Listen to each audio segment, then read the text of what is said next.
Is Sasuke Uchiha a good character? This is a question that anime fans have been discussing for over a decade, close to 2 decades now. It has been a massive talking point ever since his introduction in the first few episodes of Naruto. Naruto is a very special series to me. I've watched it from day one, not day one of its release, but day one of my anime life, if you want to call it that.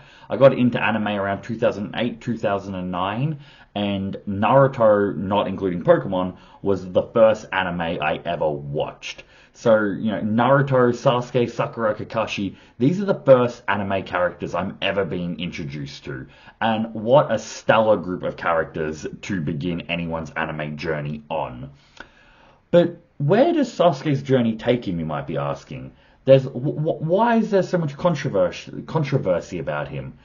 And that's what tonight's video is going to be about, trying to pinpoint and analyze where the hate came from, where the love came from, where a drop-off may have happened, where characters, where people peaked for Sasuke's characters, where fans were really loving him. We're going to discuss all this and kind of give some thoughts on why we think that might have happened. But we first get introduced to him in the first couple episodes of Naruto, where Naruto, our MC, gets introduced to his four-man squad. He has Sakura, his love interest, Kakashi, his sensei, and Sasuke, who is his rival slash best friend. They're polar opposites. The the dead last of the academy versus the prodigal child, essentially. And it brings a lot, the duality brings a lot of great comedic moments, a lot of great storytelling where Naruto is catching up to Sasuke, and we start to see Sasuke's insecurity emerge with, oh my god, this guy that I was so much better than not that long ago is really, really catching up. He's hot on my heels. But the first kind of introduction to Sasuke in terms of his personality that we get to is that he is incredibly driven. We find out that his whole clan, his whole family was slaughtered by his own big brother Itachi. And we see that Sasuke lives his life through the determination, through the willpower to survive and to eventually get stronger and beat his brother Itachi, who is an immensely powerful shinobi. Now, this drive that Sasuke has here, this pursuit for revenge, it later gets, memed a little bit. Sasuke on his revenge tour. Revenge against Itachi, revenge against Danzo, revenge against the Hidden Leaf, revenge against the world. It gets out of hand, but people might forget that Sasuke's need for vengeance, his hatred, that is probably what keeps him alive. We are dealing with a severely depressed and neglected child when he first gets introduced. If we're getting into the nitty-gritty about it, he's a 12-year-old boy that hasn't had his own family, any loved ones for the last few years. Not only were they taken, they were murdered by his own brother, who he was then tortured by and made to relive the experience of his parents' and clan's death. If we're being real, Sasuke was very... If he didn't have that drive, like if maybe Itachi, finished himself off with the rest of the clan, Sasuke may have joined him, because there was nothing for him to live for at that time. Even as a child, you could feel the weight of the depression, of the burden that he was carrying on his shoulders, which I feel like is a very compelling story point. And it makes sense why his revenge tour is so prevalent for his character arc, because that's all he knows. That's what keeps him going. That's what keeps his heart pumping. So to see that, I reckon when he's first introduced, while yes, he's a little bit more on the emo side, I don't think he's by any means a bad character. I think it very much suits his character and is a very great character journey that he goes on. We see his relationship with Naruto deepening in the Land of Waves, where he willingly sacrifices himself for Naruto. He doesn't know that Haku's going to, go a little bit easy and spare his life. He thinks he's going to die, and he willingly gives up not just his life, but his pursuit for revenge, and kind of leaves it in Naruto's hands a little bit. And that's like the ultimate display of affection that Sasuke can give anyone at this time. And the fact that he's giving it to Naruto just shows how close they are. They might not be, hugging every scene or, complimenting each other, but the love for these two guys here is very much present, because we see this in flashbacks, decades later, where Naruto and Sasuke had always been viewing each other, looking at each other. They knew very early that they were a little bit different than the other Genin or the other academy students. They were both all alone. They didn't have families. They spent all their time training and trying to get better. There was certainly a level of, I don't want to necessarily call it respect, but I feel like they took a little bit of comfort in knowing that they weren't the only ones. They weren't the only ones that were alone, and that probably did a lot to keep them, sane in a lot of ways, to keep them on the right track of the paths they wanted to go down. So I think seeing Sasuke sacrifice himself for Naruto isn't, it's not out of character, because we see the journey of them kind of looking over each other's shoulder type of thing as they walk by, seeing how lonely each one of them is. So I think that's a great, great moment. Land of Waves is a terrific arc. In the Chunin exams, though, in the Forest of Death, we see that Sasuke is becoming a little bit shakeable. Orochimaru is showing him that, hey, no, there's different levels of power in this show. And we see more of Sasuke's insecurity. And who is it that, kicks him out of the funk that he's in? It's Naruto. By using Sasuke's own words, his own words of superiority against him. Are you scared, Sasuke? I'll step in and handle this. I'll fight against Orochimaru. I might not win, but I'll be throwing hands until I get taken out. And Sasuke learns a lot from this. He learns that, he can't just worry about surviving like a cockroach to beat Itachi. That's not how Itachi got strong. Sasuke needs to face these challenges head on, and he needs to overcome them. And while this might not be a situation where he wins, just surviving is overcoming the Orochimaru obstacle. And it's through his relationship with Naruto that gives him the strength to do that. And that, that leads to Sasuke training even harder, learning the Chidori, mastering his Sharingan more, copying Rock Lee's Taijutsu. It expands his strength exponentially. He has his fight with Gaara, which is, it's not much of a fight, all things considered, but we get to see it for both occasions, in the Chunin exams and then out of it. It's all just to show off Sasuke's Chidori in the beginning, and then in the fight in the forest, it's all about showing Gaara's transformation. So it's not much of a fight, more of just a display of strength from each character. I reckon in terms of, we'll get to his, let's not get off track here, Jack, come on. Stay on lane here. We'll get to the fights at the end. But in the, we're going back to it right away. In the fight with Gaara, Sasuke is then forced to feel even more insecure, because we finally get to the stage where Naruto hasn't just been hot on his heels, he's surpassed him. He's done what Sasuke couldn't, and he defeated Gaara. I love the scene where we see Naruto use his multi-shadow clone jutsu and summon hundreds of clones, and everyone, including Sasuke, is just like, how are you able to do that? That is not physically possible to summon that many. And then when he summons Gamabunta, we see a close-up of Sasuke, and he's in disbelief.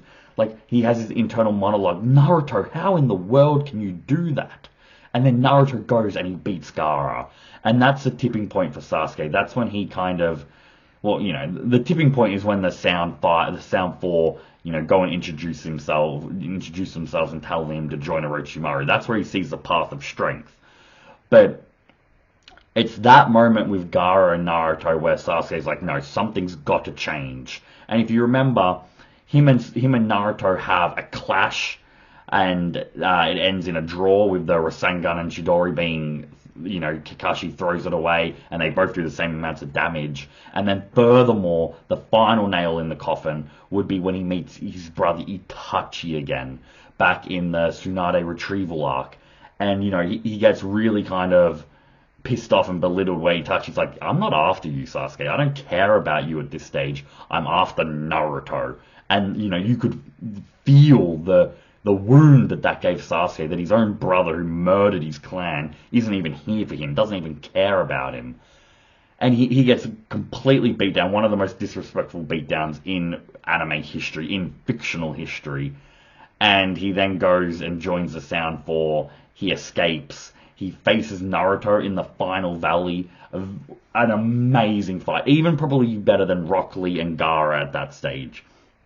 You know, Sasuke goes Curse Mark 2, Naruto goes Kurama Chakra Mode. Massive clash.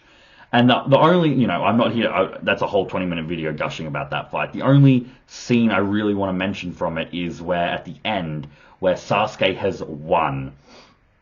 And he's kneeling over Naruto. And this is such a pivotal moment for Sasuke's character, because he chooses not to go down his brother's path. He chooses not to kill Naruto and awaken his Mangekyo Sharingan, because he's gonna gain that power, but he's gonna do it his own way. He's not gonna be a carbon copy of Itachi and follow him. He's gonna get strong enough to beat Itachi without even needing the Mangekyo Sharingan, and that's what he does. Yes, Itachi loses with some asterisks next to his name due to illnesses and blindness and potentially letting Sasuke win, but ostensibly Sasuke beats him without having to rely on the Mangekyo Sharingan through the path that Itachi went down. And that's such a great moment for his character. And on his revenge tour, I think that just shows that, it's not just all about revenge. He's not taking the easiest option. He's putting in the hard yards and wants to do it his own way. So I think at this stage in his character arc, in part 1 of Naruto, I think he's essentially a perfect character. I reckon it's not overbearing, his revenge. He's not too emo and dark and edgy about it. I think that Kishimoto really tackles the line perfectly with Sasuke, gives him his own individuality, and we can all understand from an audience why he's going down this path. But Jack, if he's good in part 1, where does Sasuke go downhill? Does he go downhill? And that's a difficult question. The way I map it out is that, he makes an appearance when Sasuke, Sai, Sakura, and Yamato try and rescue him. All that scene really is Sasuke aura farming. He blitzes Naruto. He has a cool scene where he's drawing his sword and gonna stab Naruto. We have the cool foreshadowing of the Karin technique, where the Thunder Dragon, or the Lightning Dragon, I should say. But other than that, he doesn't really make himself known until he pops up again and kills Orochimaru. Now that it's not a fight, he just uses his Sharingan, to kind of reverse the tables, and he then absorbs Orochimaru, which is a bit of a badass move. But he beats Orochimaru, and it takes him on this fabulous path of fights. Sasuke, I don't know if you remember, as much as I love him in part 1, this series of fights he goes on is maybe the peakest moment I ever get for Sasuke, because he fights Deidara first, and oh my god, what a fight that shouldn't have been as good as it was. One of the fights that you weren't expecting to be anything that became one of the best fights you've ever seen. If there was a list of fights like that, this would be on it. Where he's jumping up with one wing, through jumping on his sword that he impaled into the ground, Chidori stream blade and pierces Deidara's clay dragon. It is great, that fight. He then, if you remember, goes on straight up to fight Itachi, his brother. We'll get into the emotion about that in a little bit. While I'm on this train of thought, I have to gush about it. He fights Itachi, which is a phenomenal fight. We see the appearance of the Susanoo of Amaterasu. We see that they're now equal, once again, in quotation marks. The clash in the fight where, Itachi jumps up and Sasuke's on the roof. It is great. We see Itachi save Sasuke again by getting rid of Orochimaru. Sasuke then goes on to face Killer Bee. And what a fight that was. I go back and rewatch that constantly. More for Killer Bee than Sasuke. But, Sasuke's defending against the 8-sword style. He's fighting against Bee in his chakra mode, his 8-tails chakra mode. And then I love the scene where he charges at him, and Sasuke has the flashbacks of Naruto, and he uses his past experiences to dodge Killer Bee. And, it's the first person that's dodged him since the Hokage. and then B comes back at him, and he puts him in the Mangekyo Sharingan, puts him to sleep, and he takes a deep breath. Like that fight that I wasn't expecting to be such a fight is over now. And then out of nowhere, lariat. It's one of my biggest, like, not a jump scare, but biggest, like, oh, Jesus, I was out of my seat in awe of it. And Sasuke gets taken down, and Team Tucker is like, Jesus. And they go and try and save Sasuke. He gets back up through the help of, because you remember, he also gets taken down before this, and Curry needs to save him. But then this time it's Jugo that needs to save him. So he's wasted 2 lives. And then he gets up and he finally is able to, defeat, in quotation marks, Killer B, where, Killer B pulls a fast one. But that is a great fight. The 5 Kage Summit, where he's taking on the Raikage, which is amazing. We see Susanoo. He takes on the 5th Mizukage, whatever. Where we see, like, her showing her strength, but him surviving it against the lava style and the boil release, the vapor style. And then, he gets taken out by Oniki, the 3rd Tsuchikage. Great series of fights there. And he caps it off with his battle against Danzo. Danzo is one of the most, if not the most despised villains in all of Naruto. He's the goddamn... Professor, what's her name? What's the woman from Harry Potter that everyone hates more than Voldemort in the 5th movie? Umbridge. One of those just hated characters, even though they're not the main villain. And that was an amazing fight where Sasuke, his Genjutsu isn't as good as Itachi's, but it's enough to slightly trick Danzo to misconceive where his Sharingan eyes are, and then he gets it better and kills Danzo. I know I skipped ahead, and we gushed about the fights, but that series there, it doesn't get better than that. If you include Naruto's fights with, not just Naruto's fights, but the other fights going on, Jiraiya vs. Pain, Naruto vs. Pain, it is the best stretch of Naruto in terms of fights. It might be the best stretch of fights in all of anime, I reckon. It is such a great peak moment in Naruto. But I didn't go sidetrack too much here, because this is where I kind of wanted to get up to. Because leading up to this, let's tackle this first. His fight with Itachi. The actual fight itself is more just the fight. There's not much emotion going there other than Itachi revealing that Madara Uchiha is alive. It's the results afterwards, where Sasuke learns the truth of Itachi. That all this time Itachi wasn't a bad guy. He was trying to save Sasuke. And he was always like for the Leaf Village. And Sasuke's whole world just gets turned upside down. This whole time he's just driven for nothing but revenge. And then he's like, my brother that I hated so much has been doing all this stuff for me. Could you imagine that, having a worldview so ingrained in you, so a part of your being, to have that completely broken and turned on its head? That would be a level of confusion that Sasuke and most people will never experience, and that can really, really damage a person's psyche.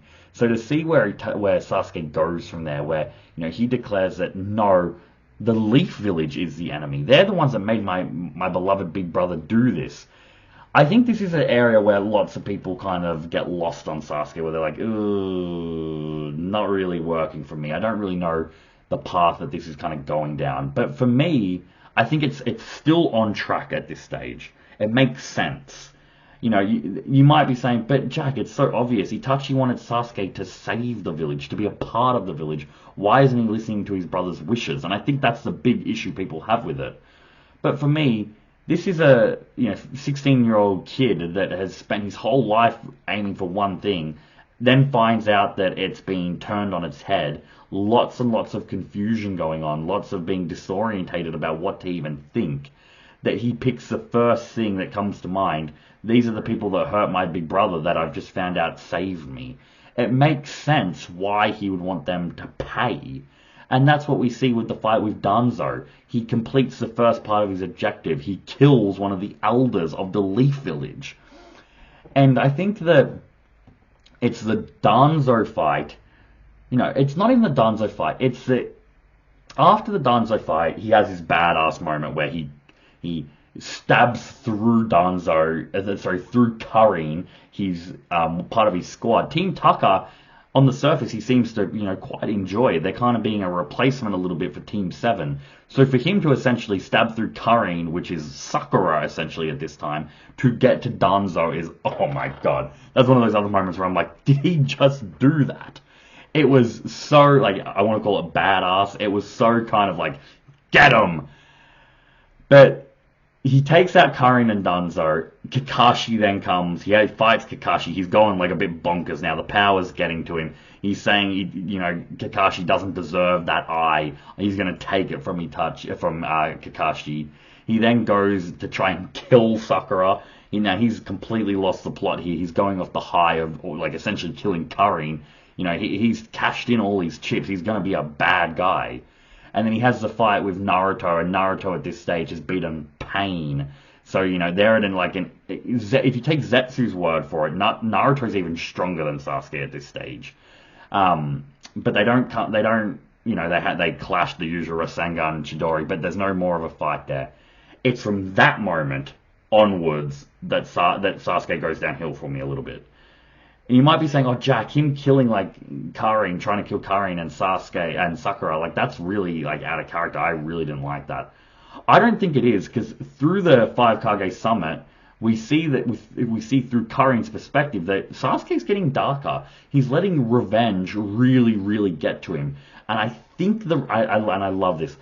It's because his revenge now isn't as, it isn't as honorable as what he had for Itachi, because he's going against Itachi's wishes. So I think what fans really don't like with how he's not, living up to Itachi's wishes is being shown here by how he's getting darker and darker and darker. That's happening because he's not doing the right thing. He's going against what Itachi wanted for him. His whole story has been what Itachi has, like, set Sasuke's path out to be. And once that pin was taken out of the planning map here, everything went downhill for Sasuke. It made sense him raging at all the people closest to him.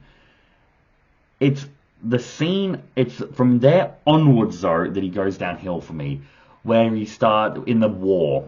The whole Fourth Great Shinobi War, while it has some great moments, no doubt, the whole thing is a little bit of a clusterfuck of, like, this isn't really working type of thing. For a while, it's alright. It goes down a little bit once Obito becomes the Ten Tails Jinchuriki, I reckon. But Sasuke, I reckon, kind of, he becomes a lot less enjoyable to watch through the whole thing, where he gets the internal Mangekyo Sharingan, he takes Itachi's eyes. I didn't really like his fight with teaming up with Itachi to fight Kabuto. I felt like that was just very anticlimactic, and the flow of it just wasn't what I think it should have been. He's just whining about Itachi to tell him everything, which makes sense, but for an audience doesn't really like watching a whining character. And then after his conversation with Itachi, he's finally getting the answers that he wants. He, with the help of Orochimaru, revives all the five Kage, and then decides that he is going to be Hokage. And it's just like, no, that's like the biggest kind of driving force of, like, that's Naruto's dream. How dare you try and take that from him? What have you done to better the Leaf Village? This is all your anger and hate talking here. You haven't mastered hatred the way Naruto has. You're not on that level of, not intelligence, but of spirit that is needed, the will of fire to lead the Leaf Village. Like, don't you come to me saying you're going to be the sixth Hokage. And his fight with, Naruto after the war, it's very emotionally compelling because it's like 20 years of story concluding. But his reasons just felt real flimsy about, he's going to be, do what the Leaf Village needs and take over by force. And it's just, it doesn't work at all for me. It really loses its appeal. I think I would have, if I was to rewrite it, because if we confirm that after the Danzo arc, that's where he goes downhill, and the war didn't do anything for Sasuke's character. It just made him more whiny It made him go down paths that are even more convoluted. The fights aren't as good, not including the last fight with Naruto. He summons the Kage and he just takes a back seat because the Kage are more interesting. Madara is more interesting. Obito is more interesting. And I don't think that's a knock on Sasuke, because I think Sasuke before this was up there with those characters, that type of tier of character. But the way I would have done it is I would have had Naruto beat Sasuke, knock some sense into him before the war, and then Naruto and Sasuke kind of team up. Not necessarily, fighting together, but have the same ideology to stop this for good reasons, kind of bring Sasuke around before the final battle. But that's what Kishimoto went for. He wanted the final kind of problem to be Naruto and Sasuke. And I think they should have just wrapped that up a little bit sooner. And just, if you wanted to go down the Kagura route still, have her be the final bad guy and leave everything with Naruto and Sasuke. Because the whole war just does not do anything for Sasuke's character. It just ruins it even more and more. And then you start getting the whole thing of, oh no, he just hates people for hating people's sake. He doesn't even know what his true motivations are. And yeah, it just spins wildly out of control. So I think as it was spinning out of control after Danzo, I can't even whistle today. Come on, we'll get there. We're not cutting.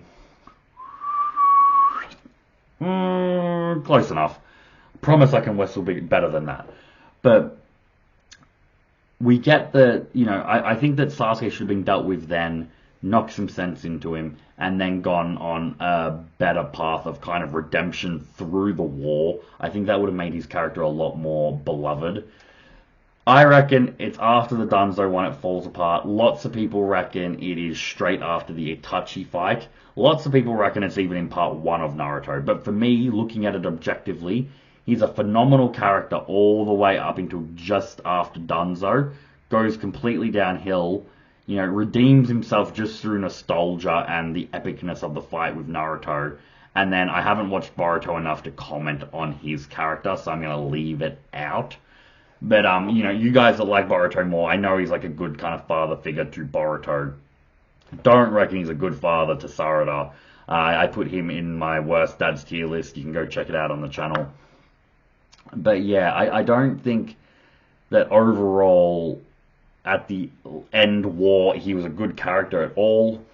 I think he really, really goes downhill. And, what's the word that people love to call him? Sasuke. I think things like that, people shitting on him for being very edgy, very stuff like that, I reckon is very warranted in the war arc. It's just moodiness after moodiness after moodiness for no reason. Once he has that final conversation with Itachi as a reanimation, even if Naruto doesn't knock sense into him before that should be the thing that really cements it for him. But then he twists it to where he's going to be Hokage, which just, I could understand if people wanted to come and make a video as well, being like, oh, these are the reasons why he wanted to be Hokage. I'm not saying storyline-wise it doesn't make sense to a degree. It's more due to the fact that it really disrupts the story, I think, and makes it very janky, and I don't think it flows as well as it should. So I think that's where Sasuke's character is for me. If someone asked me, do you like Sasuke? I'd say, damn right, I love Sasuke. I probably like Sasuke more than I like Naruto. Naruto, he's a very enjoyable MC, but he has a lot of traits where it's like, oh god, no, this again. Sasuke, for majority of his arc, doesn't have it, and once he goes downhill, I kind of disassociate his character. It's like, that's a different character. But yeah, so I really, really love Sasuke. I know I probably get a lot of heat for that on this channel, because most people, I feel like, don't like him. Please let me know down in the comments why you think that. I reckon he's a very enjoyable character who went through a very suspenseful and a very, interesting is not the right word, a very resolute storyline that really, really concluded and peaked very, very high. Now, if you haven't tell, I like to mention in a lot of these videos, these are all just non-scripted. I like to make these feel a little bit more real when, you know, you look around the world and everything's AI, everything's scripted. I like to have a little bit of individuality to these videos. But I do write down a few dot points for some of these videos just to make sure I kind of covered everything that I wanted to. And yeah, that was pretty much everything. He has a very complicated relationship with his dad, but I kind of go into that a little bit when I do my worst dad's anime list. So I'm gonna, you know, I'm hyping that up a lot this video. Please go give that one a watch. It's a tier list. I think it was quite enjoyable. But I've been Jack Cypher. It has been a pleasure talking about Sasuke. I can't believe we haven't done this on the channel yet. It was a treat. I should have done it much sooner. Have a lovely night, guys. Wait, we're dropping something else. There's going to be a bonus video tonight. Let's hope so. I should be able to get it out. About the new Fate series, or you might know it better as Fate Stay Night Unlimited Blade Works. There's a spin-off of that. It's one of my top 10 favorite series of all time. It's probably not going to do very well, but I'm dropping it tonight. If you guys like it, please go and watch it. Have a lovely night, guys.